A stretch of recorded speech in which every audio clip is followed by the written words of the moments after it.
Сегодня я вспомнил тебя, Кадыров. И то после твоих некоторых последних заявлений.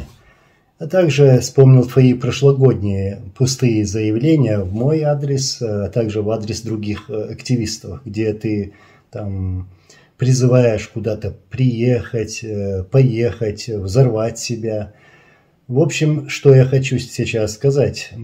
Я напомню тебе о клятвах, которые ты давал, мол, ты пойдешь в первых рядах на джихад, то есть на священную войну, и будешь воевать. Ты так это говорил. Сейчас ты объявил эту священную войну против Украины. Вот, и призываешь, и под давлением отправляешь туда чеченскую молодежь. Но сам ты туда как-то не спешишь.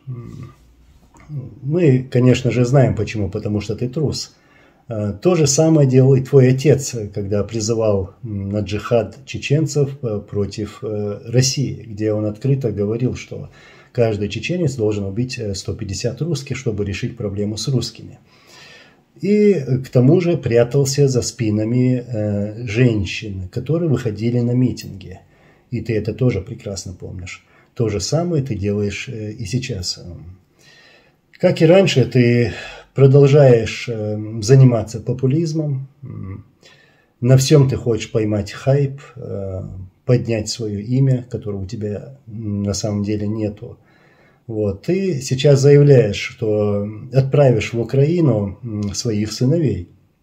Тебе не противно после этого вранья?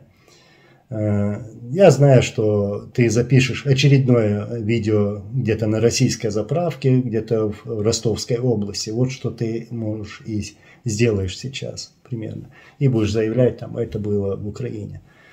Вот. Что бы ты из себя не строил, как бы ты не снимал свои тиктоки, героем ты никогда не станешь. Тебе в лицо говорят, что человек, который пытал или унижал, или оскорблял женщин, это не человек и это не мужчина. Речь идет как раз о тебе, Кадыров. Хватит бросать чеченскую молодежь в это пекло. Это не их война, не их война. Тебе это не сойдет с рук, и ты это сейчас прекрасно понимаешь. Вот ты поэтому сейчас всеми способами пытаешься обезопасить свою шкуру.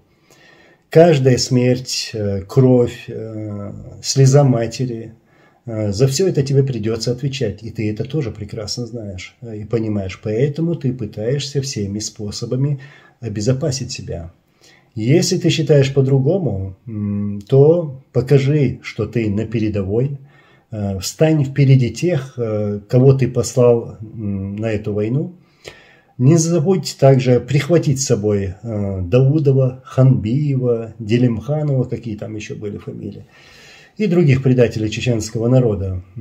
Покажи себя в бою, но не ищи там разных труб, там отверстий. Ну, ты знаешь, о чем я.